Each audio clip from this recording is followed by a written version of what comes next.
வணக்கம். சற்று முன் கிடைக்கப்பெற்ற மிக மிக முக்கியமான செய்தி ஒன்று வெளியாகியுள்ளது. அதிமுகவில் மாஜி அமைச்சர்கள், மாவட்ட செயலாளர்கள் ஓபிஎஸ்ஸின் பேச்சுதான் சரியானது. அவரை நாங்கள் தற்பொழுது அதிமுகவில் இருந்து இழந்துவிட்டோம். திமுகவில் அவர் சிட்டிங் எம்எல்ஏக்காக இருக்கிறார். ஆனால் அவரது கருத்துக்களை நாங்கள் பின்தொடர்கிறோம்.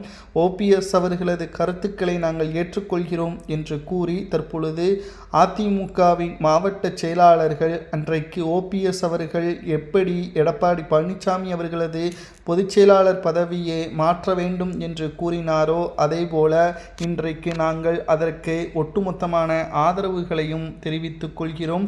எடப்பாடி பழனிசாமி அவர்களை பொறுத்தளவிற்கு அதிமுகவில் பொறுப்பேற்று 11 தேர்தல்களில் முழுவதுமாக வெற்றியடையாமல் தோல்வியை மட்டும்தான் தழுவியுள்ளார். மக்கள் மத்தியில் அதிமுகவின் ஒட்டுமொத்தமான எதிர்ப்புகள், தொண்டர்களது கோபம், 11 தேர்தல்களில் தோல்வியடைந்த விரக்தி என்று சொல்லிக்கொண்டே போகலாம்.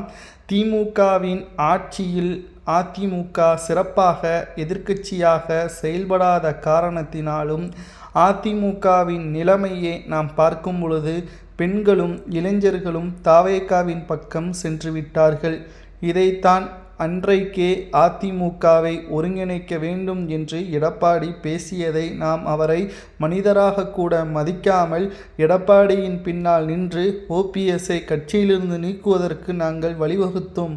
ஆனால் இன்றைக்கு அதை நினைத்து மனரீதியாக மிகப்பெரிய அளவில் வருத்தம் தெரிவித்துக் கொள்கின்றோம். எடப்பாடி பழனிசாமி அவர்களை பொறுத்தளவிற்கு அதிமுகவை வெற்றியடைய எடப்பாடி பழனிசாமியால் ஒருபோதும் முடியாது. மக்கள் எடப்பாடி பழனிசாமி அவர்கள் மீது கடுமையாக கோபத்தில் இருக்கிறார்கள்.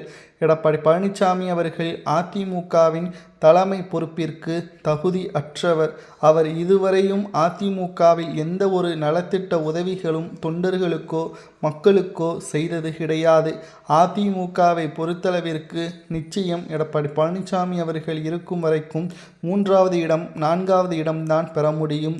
ஓபிஎஸ் அவர்களது கருத்தை நாங்கள் ஏற்றுக்கொள்கிறோம். உடனடியாக பொதுக்குழு செயற்குழுவை கூட்டி எடப்பாடி பழனிசாமியின் பதவியை பறித்தால் மட்டும்தான் அதிமுகவின் அரசியல் களம் வெற்றி வாய்ப்பை ஏற்படுத்த முடியும்.